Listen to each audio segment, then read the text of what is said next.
subscribe, and comment.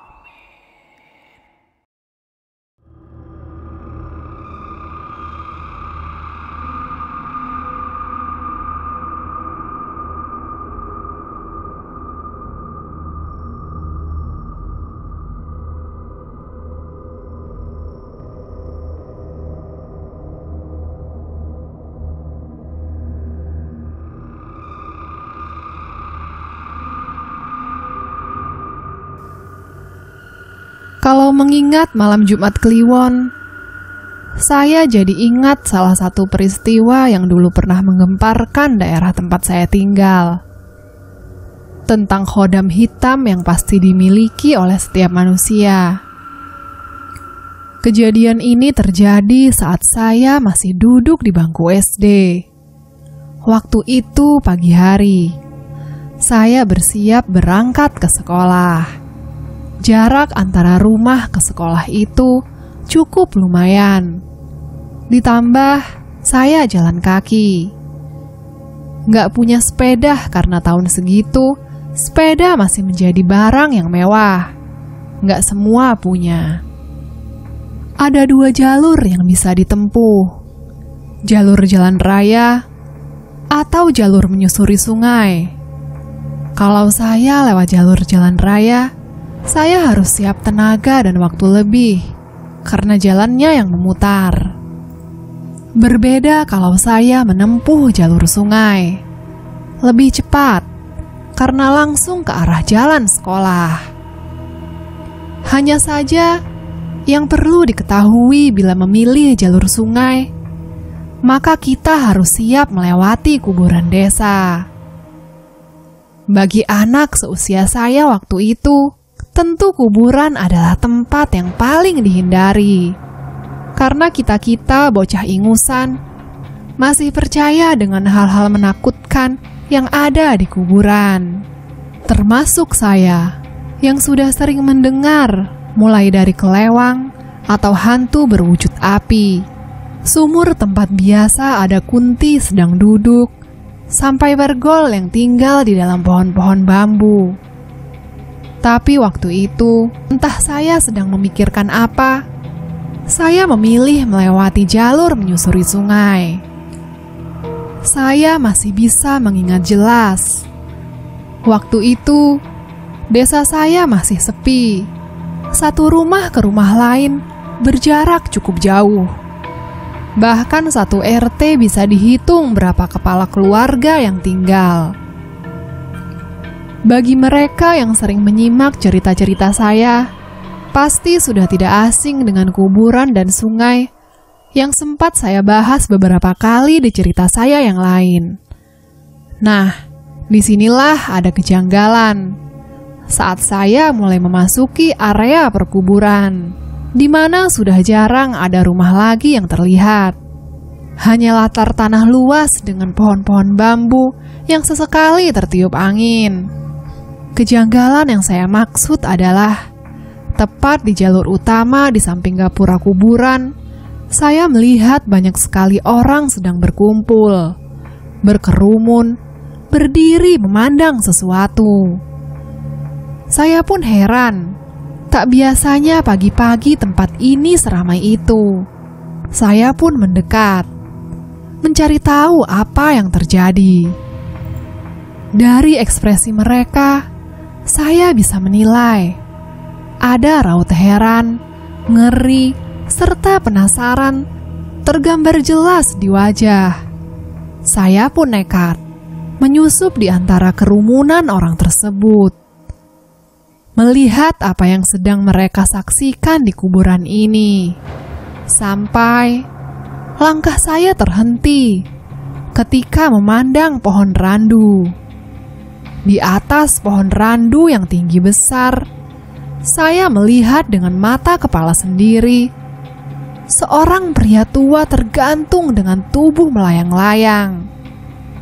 Itu adalah kali pertama bagi saya melihat seseorang mengakhiri hidupnya dengan cara gantung diri.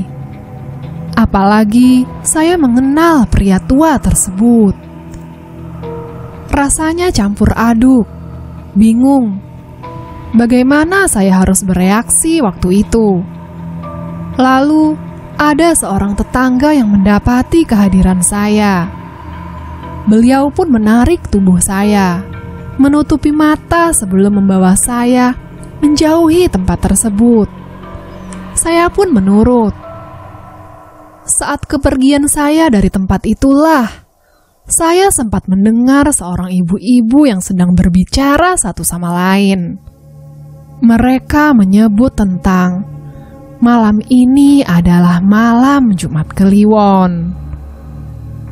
Semua orang tentu tahu, Jumat Kliwon dianggap sakral oleh beberapa orang Jawa, terutama mereka yang masih menganut kepercayaan kejawen. Kebetulan, waktu itu desa saya masih dikenal sebagai Desa Wingit. Desa di mana kepercayaan seperti itu masih begitu kental. Saya masih mengingat dengan jelas. Setelah penemuan gantung diri tersebut, banyak warga yang mulai gempar, saling berbisik satu sama lain. Siapa saja selain keluarga yang mau atau bersedia menjaga makam selama 7 hari ahli mayit dikuburkan. Tentu saja banyak yang menolak dengan berbagai alasan, mulai dari kesehatan, anak yang masih kecil, sampai alasan yang mengada-ngada. Setelah dilakukan perembukan bersama, akhirnya terkumpullah 2 pemuda dengan Pak RT beserta 1 anggota keluarga yang bersedia pada malam pertama.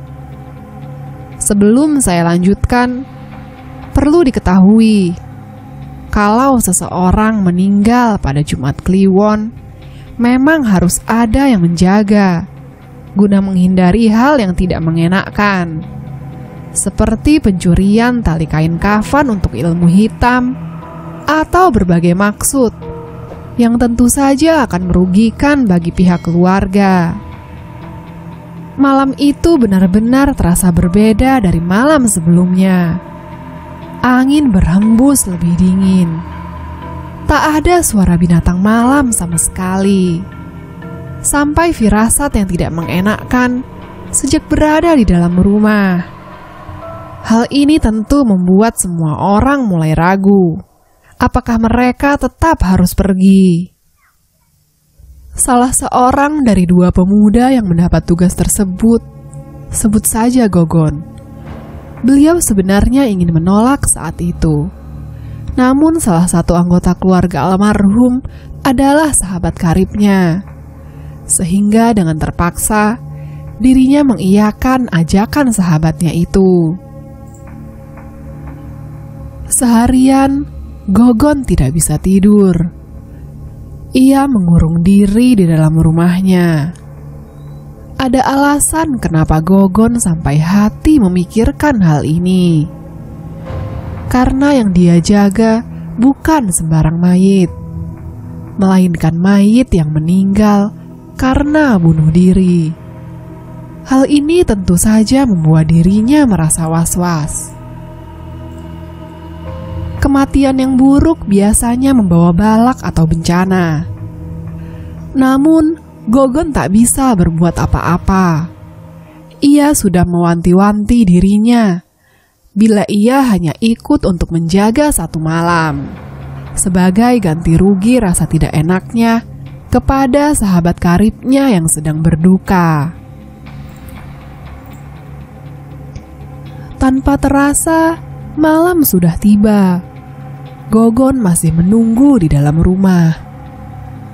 Pak RT sendiri sudah menjelaskan, nanti yang berjaga akan beliau jemput satu persatu. Gogon hanya duduk menyesap kopi di ruang tengah, menunggu. Sampai akhirnya terdengar suara ketukan di depan pintu. Ia berdiri. Gogon membuka pintu. Ia terkejut melihat Andi, sahabat karibnya, anak dari almarhum yang meninggal, sudah datang menjemput dirinya lebih dulu. Ia tersenyum kepada Gogon, mengajak dirinya untuk berangkat. Tapi sejenak, Gogon merasa ragu. Ia tak melihat kehadiran Pak RT dan Ferdi.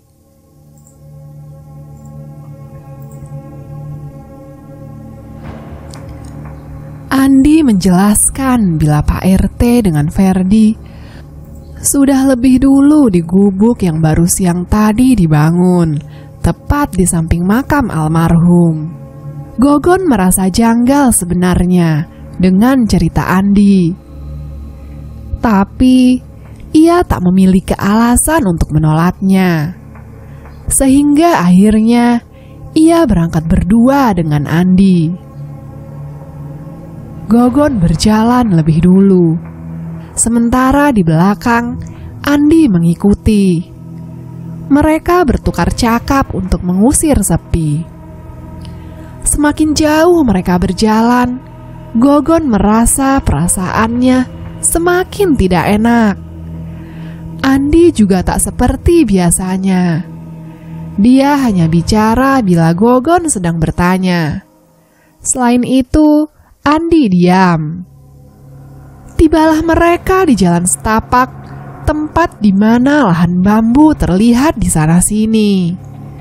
Beberapa kali, pandangan mata Gogon awas melihat sekeliling, terutama saat angin berhembus, membuat batang bambu yang bergesekan terdengar seperti suara orang sedang tertawa cekikikan.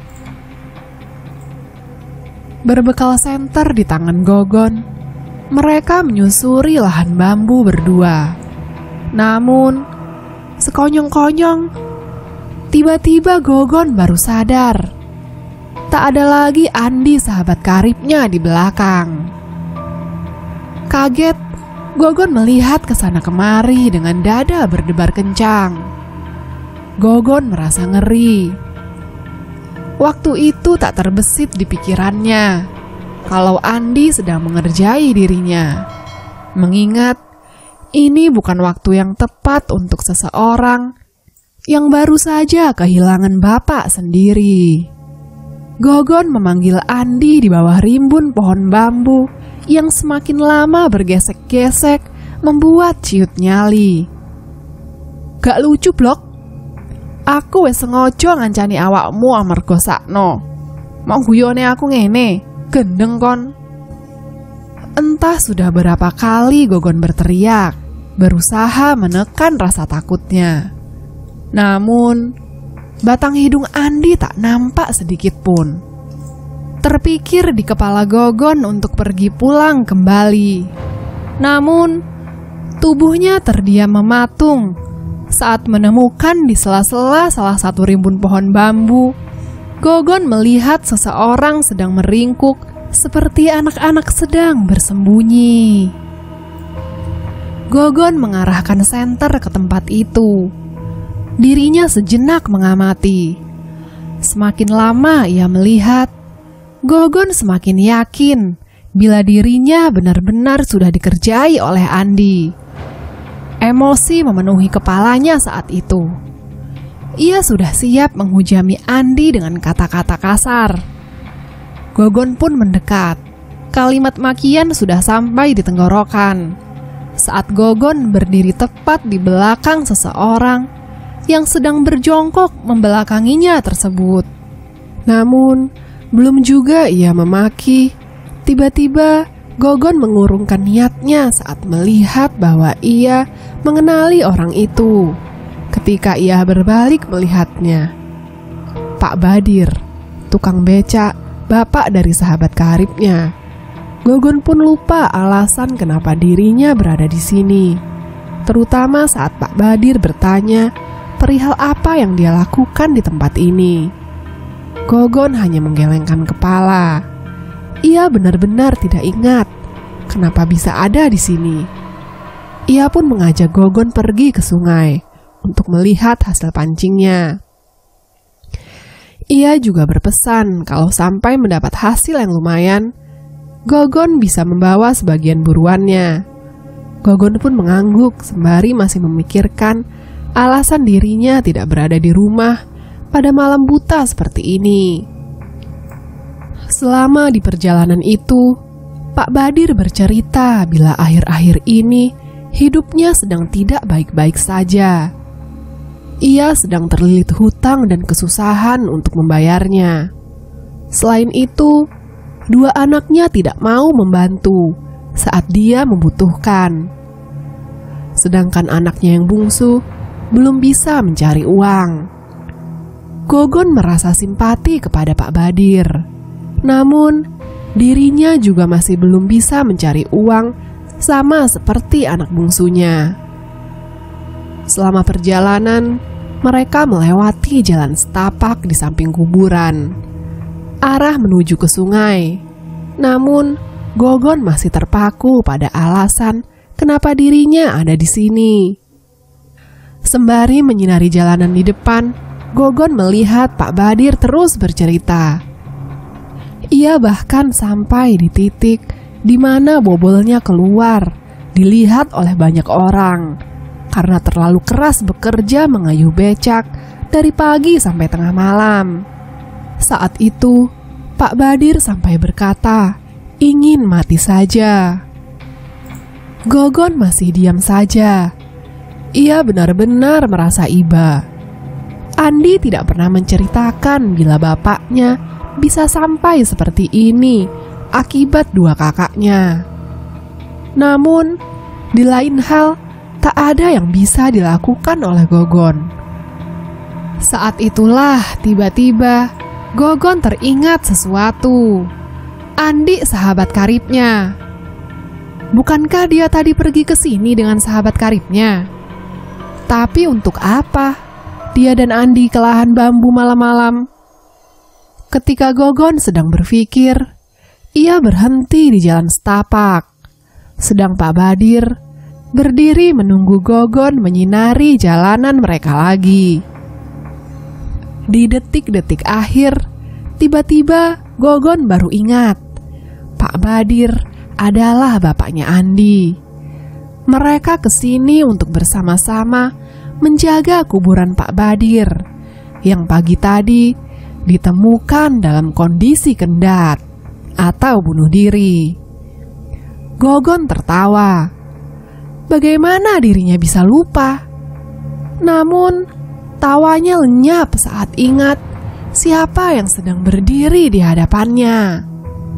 Gogon mengarahkan senter ke depan, tempat Pak Badir sedang berdiri. Saat itu, yang dirinya lihat bukan lagi Pak Badir, melainkan sosok manusia yang kulitnya hitam legam, seperti seluruh tubuhnya baru saja dibakar sampai tak berbentuk lagi. Aroma anyir darah tercium pekat dari tubuhnya. Gogon seorang diri mematung diam. Kakinya seperti tidak bisa bergerak sama sekali. Sosok hitam legam itu berdiri melihat Gogon. Sebelum memiringkan kepalanya, seperti batang lehernya patah.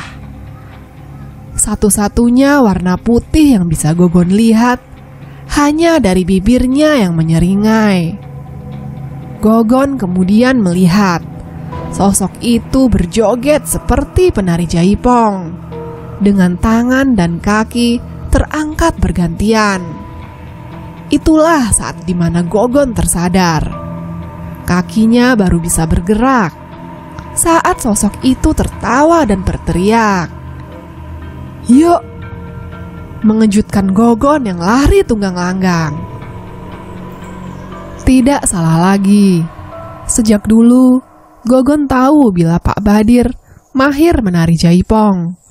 Sebelum dirinya menjadi tukang becak, beliau adalah penari profesional. Namun, berapa bayaran seorang penari? Tak cukup membiayai keluarga. Berarti, apa sosok hitam itu benar-benar Pak Badir? Entahlah. Yang utama bagi Gogon saat ini adalah dia berhasil sampai rumah dalam kondisi jantungnya tidak melompat keluar dari dalam mulutnya saja. Persetan dengan jaga makam, kalau yang dijaga saja sedang jalan-jalan. Cerita ini menjadi buah bibir seminggu penuh di warung desa. sehingga semua orang, bahkan termasuk saya, sampai tahu ceritanya. Tapi apa semua berhenti sampai di sini? Beda dengan cerita Gogon, Pak RT dan yang lain punya ceritanya sendiri. Malam itu, Pak RT mengaku dalam perjalanan pulang dari rumah seorang kawan. Pak RT ingin meminta sadut atau jimat. Rencana beliau sudah disampaikan kepada Ferdi. Dia meminta bocah itu bersama dengan Andi menjemput Gogon. Nanti mereka semua bisa bertemu di area pemakaman. Suara motor butut terdengar memecah sunyi. Jam masih menunjukkan pukul 9 malam. Tapi jalanan sudah sepi. Tak ada orang sama sekali. Ditambah kiri kanan hanya ada barongan. Tanah kosong bersemak di sepanjang jalan. Pak RT merasa tidak nyaman. Namun ia memaksakan diri. Meski sebenarnya enggan, tapi warga sudah mempercayakan dirinya sebagai ketua RT. Bisa malu dia bila menolong warga yang sedang kesusahan. Ia akhirnya berkelok memilih rute paling dekat dengan makam. Perasaannya was-was mempercayakan semua ini kepada 3 pemuda baru gede. Rute paling dekat saat ini ialah ladang tebu di samping rawa-rawa yang penuh dengan semak belukar rumput gajah. Tempat ini terbilang tempat paling sepi. Tidak ada rumah warga di sana karena tanahnya gembur. Selain itu, banyak rumor mengatakan bahwa tempat itu adalah salah satu tempat paling angker. Pak RT sempat menghentikan laju motor. Ia benar-benar bimbang antara apakah ia mengambil rute ini atau memutar saja. Namun sekali lagi, hatinya was-was. Ia merasa tidak tenang. Mengingat sejujurnya sejak tadi bulu kuduknya berdiri. Apa karena jimat yang dia bawa? Namun setelah memantapkan diri, Pak RT pun melaju motornya. Masuk ke jalan setapak. Kiri kanan banyak sekali ditemui rumput gajah dengan genangan air yang berbentuk kolam. Inilah alasan kenapa tempat ini disebut rawa-rawa desa. Banyak kejadian serta rumor tidak menyenangkan di tempat ini. Dulu kabarnya ada anak-anak yang pernah bermain di sini dan menemukan sosok mayat bayi mungil yang sengaja dibuang, terapung di atas genangan air, tersembunyi di balik rerumputan. Namun, itu bukan bagian paling mengerikannya. Karena bagian paling mengerikan dari cerita ini adalah bayi yang ditemukan memiliki bentuk kepala seekor lembu. Waktu itu, cerita ini cukup menggemparkan. Banyak yang bilang, ibu si bayi sengaja membuang anaknya sendiri karena berkepala seperti itu. Yang lain mengatakan efek pesugihan. Sampai saat ini, cerita itu masih simpang siur. Namun peduli setan dengan cerita lama. Pak RT benar-benar merasakan sendiri. Di atas tanah ini ada yang tidak beres. Seperti ada yang melihat dirinya, mengamati dari tempat yang jauh, menimbulkan efek tidak nyaman sepanjang perjalanan. Namun Pak RT terus-menerus mengatakan pada diri sendiri, tak ada yang perlu ditakuti di tempat ini. Tidak ada. Dirinya adalah manusia, makhluk paling sempurna yang pernah diciptakan Tuhan. Pak RT bahkan menantang semua penghuni tak kasat mata untuk menampakkan dirinya. Sampai tiba-tiba dari arah belakang motornya, dia mendengar suara harimau mengaum. Suara yang benar-benar dirinya dengar dengan sangat jelas.